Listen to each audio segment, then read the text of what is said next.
కేంద్రంలోని బీజేపీ ప్రభుత్వం కార్మిక కర్షక ప్రజా వ్యతిరేక విధానాలని అనుసరిస్తూ ఉంది.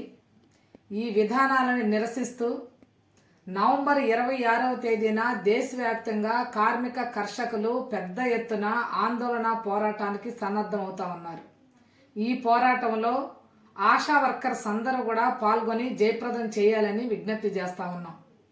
ఈరోజు కేంద్రంలో ఉన్నటువంటి మోడీ స్కీమ్ వర్కర్లకి బడ్జెట్ తగ్గించేటటువంటి పని చేస్తూ ఉన్నారు. ప్రభుత్వ రంగ సంస్థలన్నిటినీ ప్రైవేటు పరం చేస్తూ ఉన్నారు. ప్రజల ఆస్తులన్నిటినీ అంబానీ అదానీలకి కారు చౌకగా అమ్మేటటువంటి విధానాలని అనుసరిస్తూ ఉన్నాడు. ఒకవైపున నిరుద్యోగం పెరుగుతూ ఉంది, ఫ్యాక్టరీలు మూతపడతా ఉన్నాయి, అసంఘటిత రంగంలో నిరుద్యోగం పెరుగుతూ ఉంది, సంఘటిత రంగంలో కొత్త ఉద్యోగాలు వస్తున్నటువంటి పరిస్థితి లేదు. ఉన్న ఉద్యోగాలను కూడా ఏ రకంగా ఓడబేకాలనేటటువంటి పద్ధతిలో కేంద్రం వ్యవహరిస్తూ ఉంది. మరొక వైపున 150 ఏళ్ల క్రితం కార్మికులు పోరాడి సాధించుకున్నటువంటి హక్కులు ఏవైతే ఉన్నాయో ఆ హక్కులన్నింటినీ కాలరాసేటటువంటి పద్ధతిలో లేబర్ కోడ్లను ముందుకు తెచ్చేటటువంటి పని చేశారు. ఈ లేబర్ కోడ్లను రద్దు చేయాలని డిమాండ్ చేస్తూ ఉన్నాం. అలాగే ధరలు విపరీతంగా పెరుగుతూ ఉన్నాయి. సామాన్యులే కాదు, మధ్యతరగతి ప్రజలు కూడా ఈరోజు ఈ ధరా భారానికి అల్లాడిపోతున్నటువంటి పరిస్థితి ఉంది. వీటి గురించి ప్రభుత్వం పట్టించుకోవడం లేదు. కార్మికులకి కనీస వేతనాలు, చట్టబద్ధమైనటువంటి సౌకర్యాలు కల్పించేటటువంటి పని చేయటం లేదు. వీటన్నిటిని నిరసిస్తూ 26వ తేదీన పెద్ద ఎత్తున ధర్నాలు జరగబోతా ఉన్నాయి. కేంద్రం అనుసరిస్తున్నటువంటి విధానాలు ఏవైతే ఉన్నాయో అవే రాష్ట్రంలో కూడా అమలు చేసేటటువంటి పని జరుగుతూ ఉంది. కార్మికులు తమ హక్కుల కోసం ఎంత పోరాడినా ఆందోళన చేసినా కానీ ప్రభుత్వాలు మిన్నకుండేటటువంటి పని చేస్తున్నాయి తప్ప పరిష్కారం చేసే పని చేయడం లేదు. ఒక చిన్న సమస్య పరిష్కారం అవటం కోసం కూడా పెద్ద పోరాటం చేయాల్సి వస్తూ ఉంది.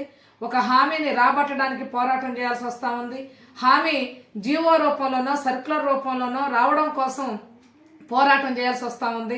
జీవోగా వచ్చిన తర్వాత దాని అమలు కోసం కూడా పోరాటం చేయాల్సినటువంటి పరిస్థితి వస్తూ ఉంది.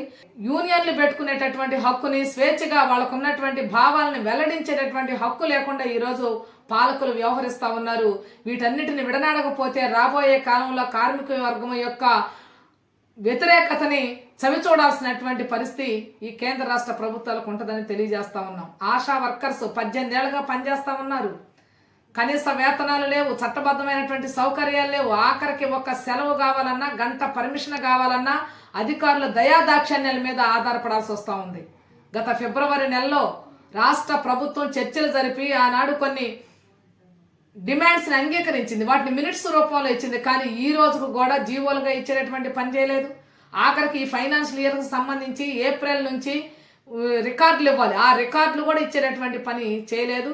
అనేక మంది ప్రాణాలు కోల్పోతా ఉన్నారు. ఇన్సూరెన్స్ స్కీమ్ లేదు.